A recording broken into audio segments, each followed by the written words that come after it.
Programme میں آگے بڑھیں گے اور بات کریں گے منشیات یہ صرف ایک لفظ نہیں بلکہ ایک ایسے اندھیرے کا نام ہے جس کی تہ میں جرم بھی ہے، نیٹ ورک بھی اور خاموشی سے پھیلتی ہوئی تباہی بھی۔ یہاں دھندلی گلیوں سے لے کر روشن تعلیمی اداروں تک اور عام بازاروں سے لے کر digital online networks تک ایک ایسی جنگ جاری ہے جس کی گونج کم مگر اثر بہت گہرا ہے۔ یہ وہ جنگ ہے جس میں گولیاں کم چلتی ہیں اور نیٹ ورک زیادہ، جہاں نشانہ صرف ایک فرد نہیں ہوتا بلکہ پوری نسل بنتی ہے۔ پہلے یہ خطرہ صرف گلی محلوں، اسکولوں اور کالجوں تک محدود سمجھا جاتا تھا، مگر وقت کے ساتھ یہ زہر پھیلتا ہوا پاکستان کے مشہور کیفے اور ریسٹورانٹس کلچر تک بھی پہنچ گیا ہے، جہاں بعض مقامات پر نوجوان ایکسٹیسی استعمال کرتے ہیں، پھر ڈانس اور ڈی جے کے ساتھ ایسے ماحول بنتے ہیں جنہیں آج کل کافی ود ریو کلچر بھی کہا جاتا ہے، اور اس رجحان میں زیادہ تر تعلیمی اداروں کے طلبہ شامل ہوتے ہیں۔ ایک رپورٹ کے مطابق پاکستان میں 90 لاکھ سے زائد افراد منشیات کے استعمال کے مسائل کا شکار ہیں۔ ورلڈ بینک کی رپورٹ کے مطابق پاکستان کے تعلیمی اداروں میں 43% نوجوان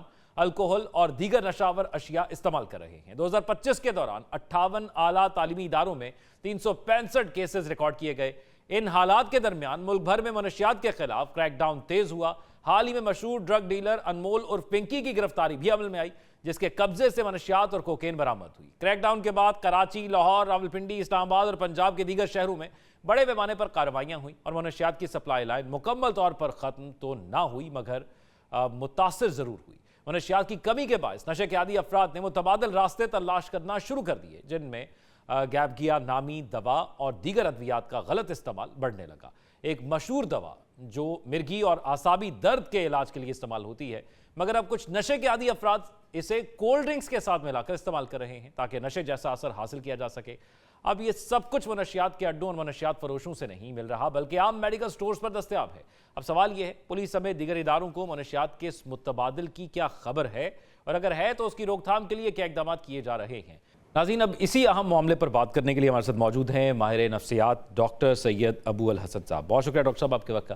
ڈاکٹر صاحب، اب سچویشن ہمارے سامنے یہ ہے کہ حکومت کی جانب سے بہت سے اقدامات کیے جا رہے ہیں، آن ریکارڈ بتایا جا رہا ہے، اور ہم دیکھ بھی رہے ہیں کہ جو منشیات ہے اس کی جو سیل ہے یا لوگوں تک رسائی ہے اس کو روکنے کے لیے کام کیا جا رہا ہے، اور ایفیکٹیولی کام کیا جا رہا ہے۔ ہمیں اس کے نظر بھی آتا ہے کہ لوگوں کے لیے مشکل ہو گیا ہے کہ وہ چیزیں گیدر کر پائیں یا اکٹھی کر پائیں یا خرید سکے منشیات، لیکن اس کے باوجود ہمیں یہ نظر آتا ہے دوسری طرف ایک سٹڈیز کے تھرو کہ لوگ آلٹرنیٹیو منشیات کی طرف جا رہے ہیں،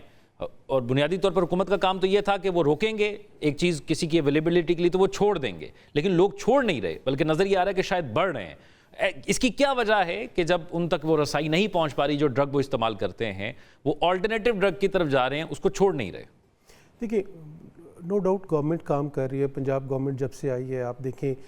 بیچنے والوں کو، خریدنے والوں کو، اور جو پولیس کے اٹیکس ہو رہے ہیں تو اس میں ایک واضح فرق آیا ہے۔ لیکن ہم دوسری سائڈ پر جو ہماری فارمیسیز ہیں، ہمارے جو میڈیکل سٹورز ہیں، ہم ان سے اپنی توجہ نہیں ہٹا سکتے، کیونکہ وہاں پر ایسی میڈیسنز موجود ہیں جو کہ تمام ڈرگز کا آلٹرنیٹ یا سبسٹیٹیوٹ ہے، لیکن وہ بطور ایک میڈیسن کسی اور مرض کے لیے استعمال ہوتی ہے۔ دیکھیں، بیسیکلی جو ڈرگز ہیں جو استعمال کی جاتی ہیں وہ بھی دوائی ہی ہے، ٹھیک ہے، کیونکہ وہ کوئی پین کلر ہے، کوئی ریلیکسنٹ ہے، تو وہ پیور فارم میں ہے۔ جو سنتھیٹک فارم میں ہے، سنتھیٹک یعنی آپ لیبارٹری میں بنا کے آپ وہاں پہ لے جاتے ہیں، تو اس کے اوپر آج کل بہت زیادہ بچے اور بچیوں کا رجحان زیادہ ہے۔ ابھی جو ایک ڈرگ کا ذکر کیا جا رہا تھا گیبیکا کا آج کل اتنا رجحان ہو گیا ہے، اور اس کا استعمال تمام سکول کے بچے اور بچیوں میں بڑھتا چلا جا رہا ہے۔ ایک ڈرگ ہے جو بیسک ہمارے گابا جو پرائمری ایک ہمارا نیورو ٹرانسمیٹر ہے اس کو ایکٹیویٹ کرتی ہے۔ اس سے کیا ہوتا ہے، آپ ایک کامنیس آ جاتی ہے، آپ کی انگزائٹی دور ہوتی ہے، اسٹریس فری ہو جاتے ہیں، نیند بہتر ہو جاتی ہے۔ اور اس میں کیونکہ جب آپ استعمال کرتے ہیں تو کوئی بھی ڈرگ ایڈکشن یا کوئی بھی جب آپ لے رہے ہوتے ہیں تو آپ زیادہ سے زیادہ کرنا چاہتے ہیں، تو یہ پروگریسو ہے، ایک پل سے دوسری، دوسری سے تیسری، تیسری سے چوتھی، اور اس طرح آگے بڑھتا جاتا ہے۔ پھر کیا ہے کہ اگر وہاں نہیں ہے تو بہت سارے لوگ ہیں جو بتانے والے ہیں، تو اس میں پھر مختلف ڈرگز ہیں، بینزوڈائزپین ایک بہت بڑا گروپ ہے، باربیچوریٹس ہیں، زی ڈرگز ہیں، گابا اپٹیک انہیبیٹرز موجود ہیں۔ اب اس کے علاوہ جو پین کلرز ہیں جس میں ہمیں سنتھیٹک نارکوٹکس کی صورت میں میڈیسنز، انجیکشنز اور ٹیبلٹس مل رہی ہیں، وہ بھی بہت آسانی سے دستیاب ہے تمام میڈیکل سٹورز کے اوپر.